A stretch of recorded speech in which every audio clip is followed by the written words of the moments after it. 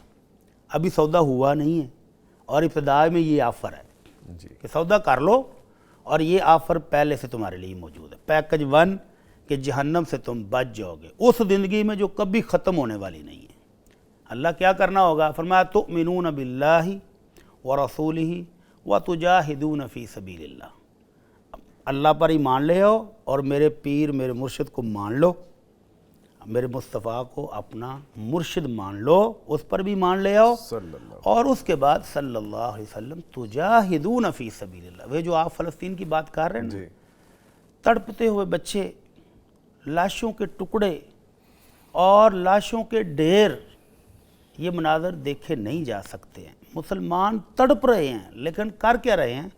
وہ جو اللہ نے آفر کی تھی اس پر عمل نہیں کر رہے ہیں۔ کیا کر رہے ہیں؟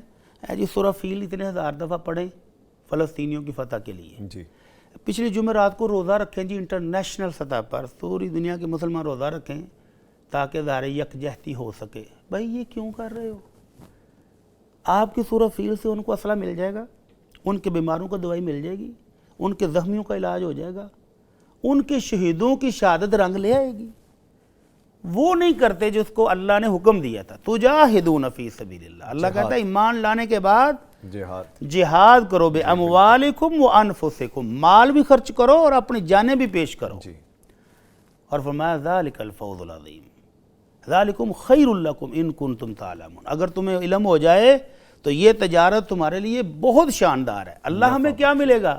فرمایا یغفر لکم ذنوبکم۔ دوسرا پیکج، پہلا کیا تھا کہ جہنم سے آزادی مل گئی، دوسرا کہ اللہ تمہارے سارے گناہ معاف کر دے گا، تیسرا پیکج وَيُدْخِلْكُمْ جَنَّاتٍ تَجْرِي مِن تَحْتِهَا الْأَنْهَارُ ذَلِكَ الْفَوْزُ الْعَظِيمُ۔ فرمایا تیسرا پیکج یہ ہے کہ ایسے باغات، ایسے عالی جنات ہمیں دیں گے کہ جن کے نیچے نہریں بھی بہہ رہی ہوں گی، اور اس کے ساتھ وہ جو ہم غیبی مدد کے منتظر رہتے ہیں، سورہ فیل پڑھو تو غیبی مدد آ جائے گی، روزہ رکھو تو غیبی مدد آ جائے گی، ریلیاں نکالو تو ان کا سپورٹ ہو جائے گی۔ نہیں، اللہ کہتا تم جہاد کرو اپنے مال اور جان کے ساتھ۔ تو پھر یہ 3 پیکج کے ساتھ علاوہ فرمایا وَأُخْرَى تُحِبُّونَهَا نَصْرٌ مِّنَ اللَّهِ وَفَتْحٌ قَرِيبٌ۔ جب تم اپنے مال اور اپنی جان لے کر میدان جہاد میں پہنچ جاؤ گے تو پھر اللہ کی طرف سے نصرت بھی آئے گی، مدد بھی آئے گی، اور اللہ فتح یاب بھی فرمائے گا۔ جی تو اللہ سے دعا ہے کہ اللہ ہم مسلمانوں کو عملی جہاد کرنے کی توفیق عطا فرمائے، آمین یا رب العالمین۔ اپنے فلسطینی بھائیوں کی عملاً پریکٹیکل مدد کرنے کی توفیق عطا آمین یا رب فرمائے، العالمین۔ اور اللہ ان مظلوموں کو نجات عطا فرمائے، اللہ ان کے شہداء کی شہادت کو قبول فرمائے، اور زخمیوں کو شفائے کاملہ اجر عطا فرمائے۔ آمین۔ انٹرنیشنلی بھٹی صاحب جب ہم کوئی میسج دینا چاہتے ہیں، وہ آپ کی بات بالکل 100% میں متفق ہوں کہ جب اللہ نے جہاد کا حکم دے دیا تو پھر عمل ہے اس میں۔ جی عمل پریکٹیکل۔ جہاد کی بہت سی صورتیں ہیں، آپ جانتے ہیں، ہم سے بہتر جانتے ہیں۔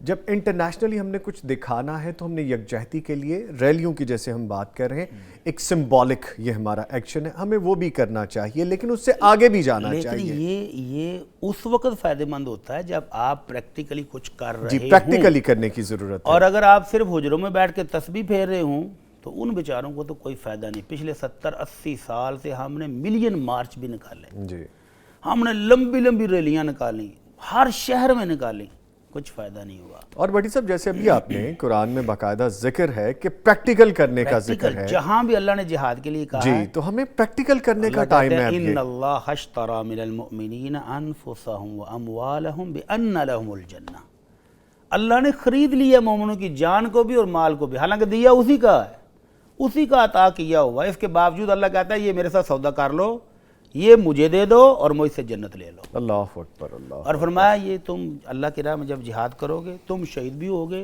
دوسروں کو مارو گے بھی، تو یہ اللہ کا وعدہ ہے تمہارے ساتھ، تورات میں بھی، انجیل میں بھی، قرآن میں بھی، اور سچا وعدہ ہے کہ جب تم یہ قربانیاں پیش کرو گے تو پھر اللہ تمہیں نصر و فتح بھی دے گا، غیبی مدد بھی دے گا۔ انشاءاللہ تعالیٰ، انشاءاللہ تعالیٰ۔ تو بات وہی ہے جی کہ اب پریکٹیکل کرنے کا وقت ہے، اور پریکٹیکل میں چاہے وہ ریلیاں ہوں، چاہے مذمت ہو، چاہے فزیکل جہاد میں شامل ہونا ہو، تو وہ ذمہ داری ہے وہ ادا کرنے کا وقت آ گیا ہے۔ اور یہ مسلمان چاہے فلسطین کے ہوں، کشمیر کے ہوں، بوسنیا کے ہوں، چیچنیا کے ہوں، برما کے ہوں، جہاں پہ بھی مسلمان مظالم کا شکار ہیں وہاں پہ اب عمل کرنے کا وقت ہے۔ بڑی صاحب اس پہ انشاءاللہ پھر بھی میں بات کروں گا اپنے نیکسٹ سیگمنٹ پہ، ابھی چونکہ ذمہ داری ہے سوالوں کے جواب دینے کی۔ جی بسم اللہ۔ تو پہلا سوال ہے کہ اسلامی شریعت کے مطابق زمین جائیداد کا مالک جب وفات پا جائے تو اس کی وراثت اللہ تعالیٰ کے حکم کے مطابق وارثان میں تقسیم کی جاتی ہے، لیکن اگر وہ مالک دنیاوی آرام و آسائش کی خاطر اپنی زندگی میں ہی ساری زمین جائیداد فروخت کر دے اور وارثان کو اس میں سے کوئی حصہ نہ دے اور ساری رقم خود ہی ہضم کر جائے اور ان کے لیے کچھ بھی نہ چھوڑے، تو کیا یہ ان کے وارثان کے ساتھ زیادتی نہیں ہوگی؟ اور اس بارے میں اللہ تعالیٰ اس سے زیادتی کا قیامت کے دن حساب نہیں لیں گے؟ قرآن و حدیث کی روشنی میں وضاحت فرمائیے۔ سبحان اللہ۔ معاشرے میں دونوں قسم کے سیمپل ہمارے سامنے ہیں۔ ایک طرف وہ والدین ہیں جو ساری زندگی اپنے بچوں کے لیے بہتر مستقبل کے لیے رات دن کوشش کرتے ہیں اور ان کے لیے دولت کے انبار بھی جمع کر جاتے ہیں، اور پھر اس وقت ہمیں دل کو چیرنے والی خبریں ملتی ہیں جب عیدی سینٹر میں ایک ارب پتی کی لاش پڑی ہوتی ہے اور وہ عیدی والوں کو پیسے دے جاتے ہیں کہ ہم جنازے میں بھی نہیں آئیں گے، تم خود ہی اس کو دفن کر دینا۔ اللہ اکبر، ایسی مثالیں بھی ہیں، اللہ۔ اور ایسی مثالیں بھی ہیں کہ والدین کے پاس بے تحاشا دولت ہے اور بچے سسک سسک کر زندگی گزار رہے ہیں۔ تو یہ دونوں طرفین ہی غلط ہے۔ درمیانی راہ کیا ہے کہ جب تک بچے چھوٹے ہیں، بچے بالغ نہیں ہوتے، تو والد پر یہ فریضہ ہے کہ وہ ان پر خرچ کرے گا۔ اللہ کے رسول صلی اللہ علیہ وسلم فرماتے ہیں کفا بالمرء اثما، اتنا گناہ بندے کی بربادی تباہی کے لیے کافی ہے کہ جن کا رزق، جن کا کھانا پینا اس کے ذمے تھا وہ ان کو نہ پہنچائے۔ تو والد کو یہ بہت بڑی وعید سنائی کہ تم نے خرچ کرنا ہے۔ البتہ جب وہ بالغ ہو گئے، اب وہ خود کمانے کے قابل ہو گئے، بچیوں کی شادیاں ہو گئیں، اپنے اپنے گھر میں ہیں، اب والد پر ان پر خرچ کرنا ضروری نہیں رہ گیا۔ یہ جو شکوہ ہے نا کہ اولاد والد کہتے ہیں انہوں نے سارا کچھ خود ہی کھا اڑا لیا، تو وہی اس کا مال تھا، اس کا حق ہے کہ وہ اپنی زندگی میں صحت کی حالت میں جہاں چاہے خرچ کر دے۔ آپ کی پرورش کی، پڑھایا لکھایا، آپ کو بالغ کر دیا، اب جائیں کمائیں اور کھائیں۔ اب اگر والد چھوڑتا ہے تو یہ اس کا احسان ہے، اگر وہ اپنی زندگی میں ختم کر دیتا ہے تو اس کا حق ہے۔ اللہ کے رسول صلی اللہ علیہ وسلم کے صحابی سعد بن ابی وقاص بیمار تھے، تو پوچھا اللہ کے نبی میری ایک ہی بیٹی ہے اور دولت بہت ہے، کیا میں اللہ کی راہ میں خرچ کر دوں، دے دوں کسی کو تحفے میں؟ تو آپ نے فرمایا نہیں۔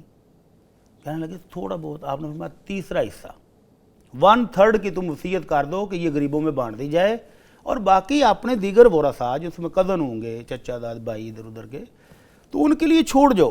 فرمایا انتظر ورثتک اغنیا خیر، کیوں تم اپنے وارثوں کو مالدار چھوڑ جاؤ تو یہ اس سے بہتر ہے کہ وہ تمہارے بعد غریب ہوں اور لوگوں سے ہاتھ پھیلا کر مانگتے پھریں۔ جی، تو یہ تم اپنے وارثوں کے لیے کچھ نہ کچھ چھوڑ جو تو بہتر ہے۔ تو گویا اگر آپ نے یہ نہیں کہا کہ نہیں چھوڑو گے تو تمہیں یہ عذاب ملے گا، یہ کہا کہ چھوڑ جاؤ تو اچھا ہے۔ اسی طرح کعب بن مالک کے صحابی ہیں، وہ غزوہ تبوک میں پیچھے رہ گئے تھے جان بوجھ کر، سستی ہو گئی نہیں گئے، تو بطور سزا ان کے 50 دن مسلمانوں نے بائیکاٹ کیا۔ جب ان کی توبہ قبول ہوئی نا تو وہ خوش ہو کر کہنے لگے اللہ کے نبی صلی اللہ علیہ وسلم میرا سارا باغ، میری جتنی جائیداد ہے نا، میں اللہ کی راہ میں دینا چاہتا ہوں تاکہ میری توبہ پکی ہو جائے۔ تو آپ نے فرمایا امسک علیک بعض مالی، تھوڑا سا مال رکھ بھی لو اپنی ضرورتوں کے لیے بھی، تو باقی دے دو۔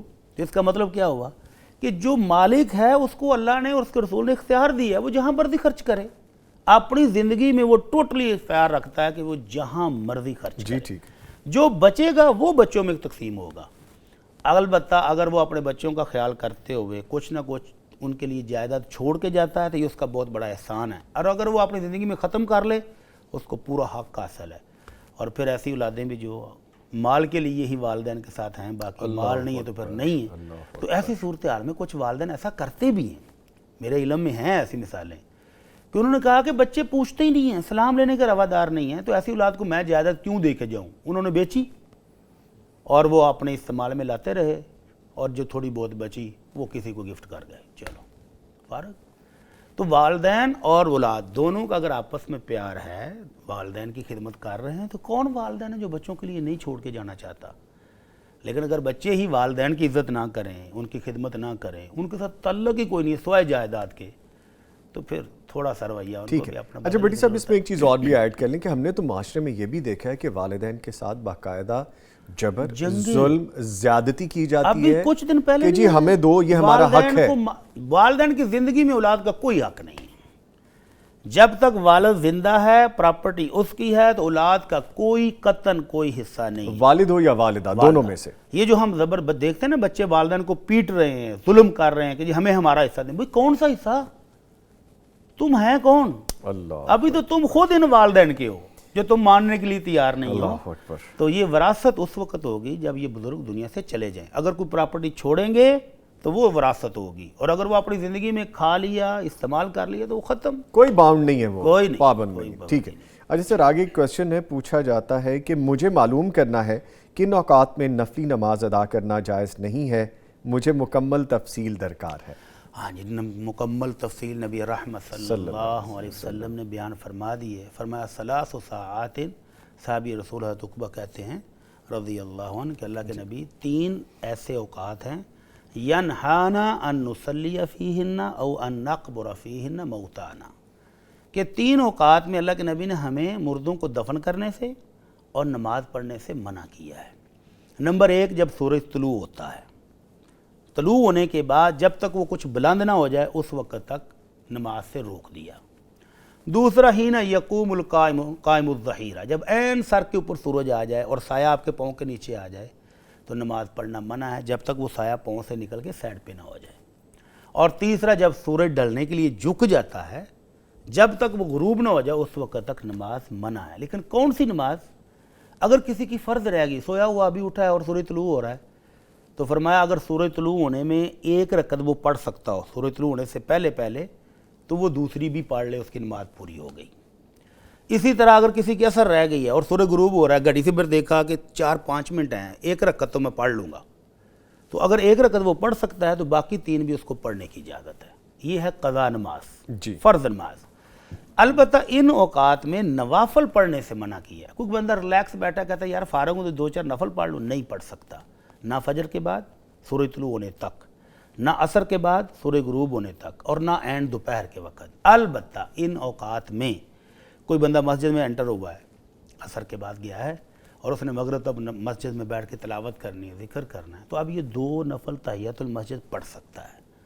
اسی وقت میں اس نے طواف کیا ہے بیت اللہ کا اور طواف کی 2 رکعتیں پڑھنی ہیں، تو وہ عصر کے بعد 2 رکعتیں وہ بھی پڑھ سکتا ہے۔ تو یعنی ایسی کوئی نماز جس کی کوئی سبب، کوئی لاجک پیچھے موجود ہو، وہ پڑھ سکتے ہیں۔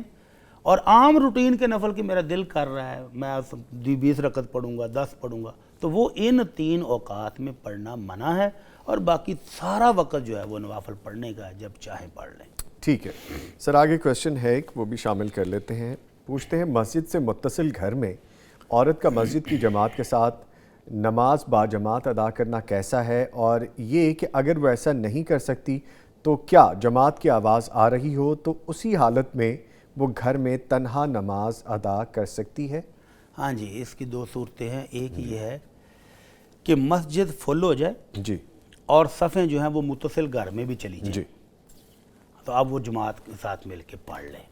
لیکن اگر ایسا نہیں ہے، درمیان میں رستہ ہے، درمیان میں کوئی اور بلڈنگ ہے اور آپ کو صرف آواز آ رہی ہے، تو تو ایسی صورت میں فقہاء کرام اور علماء کرام کے نزدیک جماعت کے ساتھ نماز نہیں ہوتی، الا یہ کہ وہ مسجد میں ہو، مسجد کے نیچے والے پورشن میں ہے، اوپر والے میں ہے، بیسمنٹ میں ہے، کہیں بھی ہے تو وہ پڑھ سکتی ہے۔ لیکن اگر اپنے گھر میں الگ تھلگ صرف آواز آ رہی ہے اسپیکر میں تو وہ جماعت کے ساتھ نماز نہیں پڑھ سکتی۔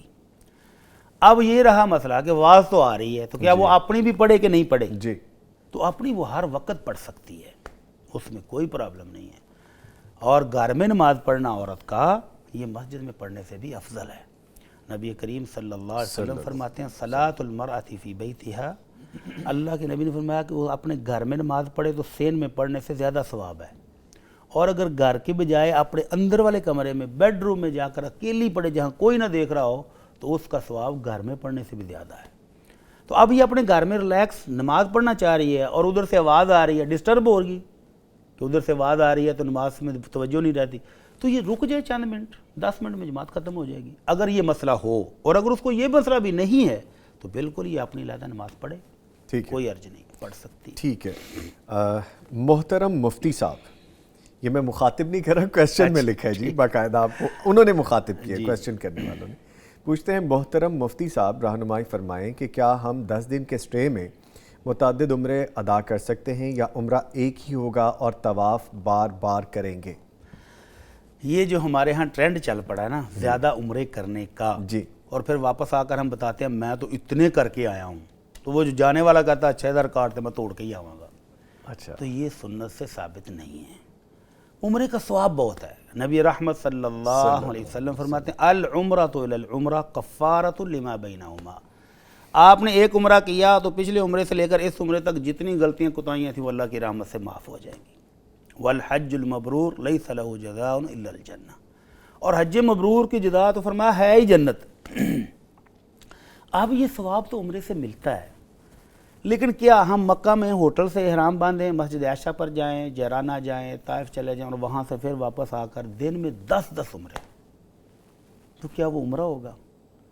ایک عمرہ نبی رحمت صلی اللہ علیہ وسلم کی سنت کے مطابق عبادت سمجھ کر اور اپنی روح کو سیراب کرنے کے لیے آپ وہاں پر اذکار کریں، دعائیں کریں، تو آپ کی روح بھی سیر ہو جائے گی، آپ کا جسم بھی سیر ہو جائے گا، دوسرے کی چاہت ہی نہیں رہے گی۔ اور یہ جو روزانہ 10 عمرے کر رہے ہیں تو وہ بھائی وہ تو ریسلنگ کر رہے ہیں، ایکسرسائز کر رہے ہیں، دوڑ لگا رہے ہیں، میراتھن میں شامل ہیں، عمرہ تو نہیں ہوتا۔ میں نے دیکھا لوگ بھاگ رہے ہیں، تو بھاگم بھاگ کوئی عمرہ نہیں ہوتا ہے۔ اور پھر کیا اس کو جائز قرار دیا جا سکتا ہے؟ وہ کہتے ہیں دیکھیں جی اتنا سفر کر کے گئے ہیں، بھائی کبھی اللہ کے نبی کا سفر بھی تو دیکھو صلی اللہ علیہ وسلم، 500 کلومیٹر، ابھی جہاز میں بیٹھے 4 گھنٹے میں وہ جدے اتار دیتا ہے، اور آپ جب مدینہ سے چلے تھے تو 8 دن میں مکہ پہنچے تھے، اور پھر پیدل، کبھی سواری پر، کبھی گرمی، کبھی سردی، تو کیا آپ کو زیادہ عمروں کی ضرورت نہیں تھی؟ اللہ کے نبی صلی اللہ علیہ وسلم سے 4 عمرے پوری زندگی میں ثابت ہیں، اور 13 سال نبوت کے بعد آپ مکہ میں بھی رہے ہیں، کوئی ایک بھی عمرہ نہیں۔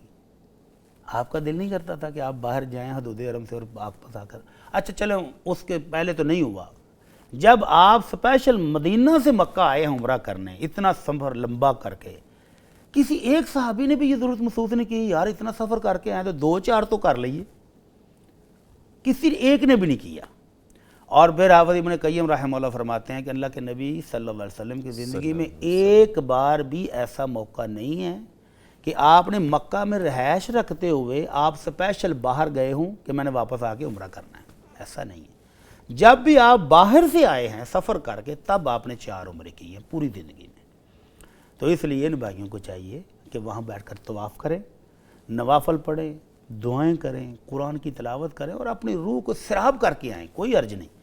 لیکن یہ جو بار بار عمرے کی دوڑ ہے نا، بھاگم جاؤ بھاگم بھاگ، اور دن میں کئی عمرے، تو اس کو علماء کرام نے بدعت قرار دیا ہے۔ ٹھیک ہے، ویسے تو بڑا مفصل جواب ہے بٹی صاحب، لیکن پھر بھی ہم تھوڑا سا بینیفٹ آف ڈاؤٹ رکھتے ہوئے کہ جس طرح اپنی چاہت ہوتی ہے، محبت ہوتی ہے، کسی کو ہو کہ میں پتہ نہیں زندگی میں دوبارہ آؤں یا نہ آؤں تو میں بار بار یہ سعادت حاصل کر سکوں۔ وہ اس کا طریقہ یہ ہے، جی، آپ نے پیکج لیا، 8 دن آپ مکہ میں رہیں گے، پھر 8 دن مدینہ جائیں گے، پھر واپس مکہ آئیں گے، تو وہ آپ جو واپس آئے نا مدینہ سے، وہ آپ کا جینون پھر عمرہ بن گیا ہے۔ ٹھیک ہے، آپ کسی اپنی جینون ضرورت کے لیے جدہ گئے ہیں، وہ ایک دن وہاں رہے ہیں کسی بزنس کے سلسلے میں، رشتہ داروں کو ملنے کے سلسلے میں، تو آپ جنونی پھر واپس آئے ہیں تو آپ پھر ایک عمرہ کر لیں. لیکن یہ جو ہے نا عمرے کے لیے مسجد عائشہ جانا رضی اللہ عنہ یا جرانہ جانا تو یہ درست نہیں ہے. ٹھیک ہے. تو وہ اپنا شوق پورا کرنے کے لیے حرم میں بیٹھے اللہ اللہ کرے. اچھا بڑی صاحب، ویسے اس میں یہ بھی ایڈ کر لیتے ہیں، ہمارا بھی تو شوق ہے نا ہم بار بار وہاں جائیں، تو آپ اور میں بھی پلان کرتے ہیں نا انشاءاللہ جلد جائیں ہم اور پھر یہ سعادتیں حاصل کریں. اللہ سے دعا کریں نا کہ اللہ ہمارے لیے یہ سفر آسان بنا دے. اللہ ہمارے لیے سفر آسان بنا دے، قبول فرما لے انشاءاللہ تعالی. تو سر جب سنتے ہیں نا یہ تو پھر دل مچلنا شروع ہو جاتا ہے کہ جائیں نا پھر اکٹھے جائیں. اور کئی جو دوست ہیں وہاں جا کے جب تصویر بھیجتے نا، لو جی میں تو عمرہ کر کے فارغ ہو گیا ہوں، تو پھر جذبات اور زیادہ گرم ہو جاتے ہیں. چلے جی، اللہ تعالیٰ آسانی فرمائے. آمین آمین، انشاءاللہ ضرور جائیں گے جی. ایک اور کوسچن شامل کر لیتے ہیں، آلدو کہ بریک کا وقت کچھ کم رہ گیا ہے. پوچھا گیا ہے کچھ لوگ اس لیے گناہ کرتے ہیں کہ اللہ تو غفور الرحیم ہے، آخر تو وہ ہمیں معاف کر ہی دے گا، اور پھر گناہ کرتے ہیں اور معافی بھی مانگتے جاتے ہیں.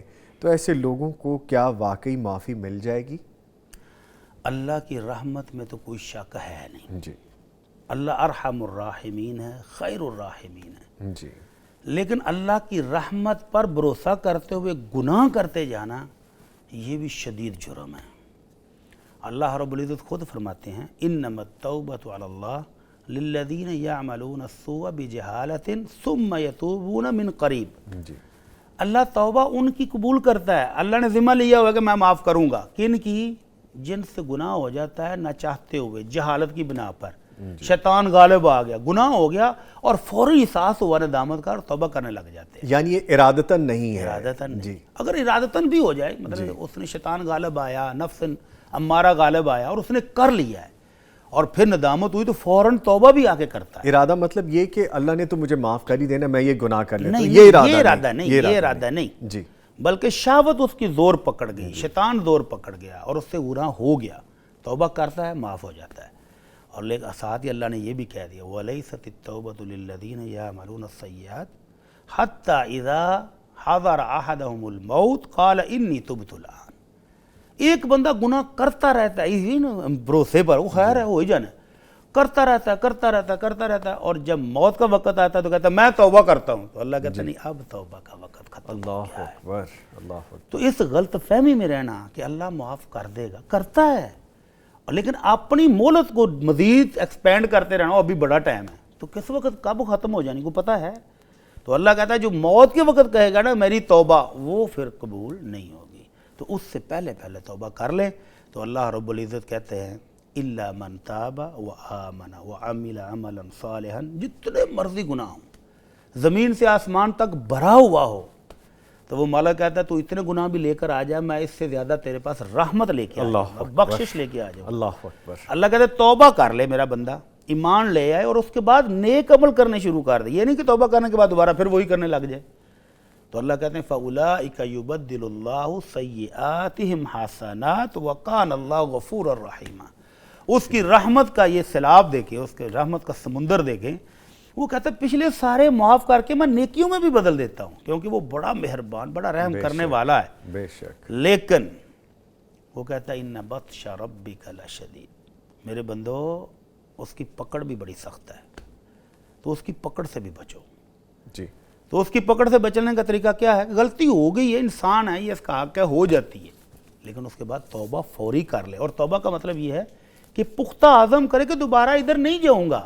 ٹھیک ہے. یہ نہیں ہے کہ اس بار وہ چلو خیر ہے کوئی گل نہیں، اسی لیے میں نے توبہ کر لی تھی. ابھی تمہیں کنفرم کب ہوا کہ تیری توبہ قبول ہوئی ہے کہ نہیں ہوئی ہے؟ تو اس بھروسے پر وہ پچھلی تو میں نے معافی مانگ لی، اب دوبارہ پھر کرتا ہوں. تو یہ جرت ہے، تو یہ جرت والے کو خوف کرنا چاہیے. ٹھیک ہے. لیں سر، اس کے ساتھ ہی جو آج تک کے کویسچن تھے وہ ہم نے شامل کر لیے، جو رہ گئے ایک دو وہ انشاءاللہ نیکسٹ پروگرام میں شامل کر لیں گے. اپنے معزز مہمانوں کا شکریہ ادا کروں گا. قاری طلحہ نسیم صاحب تشریف لائے، آپ کے آنے کا شکریہ قاری صاحب. ان کے ساتھ موجود رہے مفتی مولانا محمد اجمل بھٹی صاحب. بھٹی صاحب آپ کے بھی آنے کا شکریہ. اللہ تعالیٰ آپ کو مکمل صحتیاب کرے اور ہم انشاءاللہ اسے پروگرام کرتے ہیں. لیکن ملتے ہیں ایک چھوٹے سے بریک کے بعد، ہمارے ساتھ رہیے گا.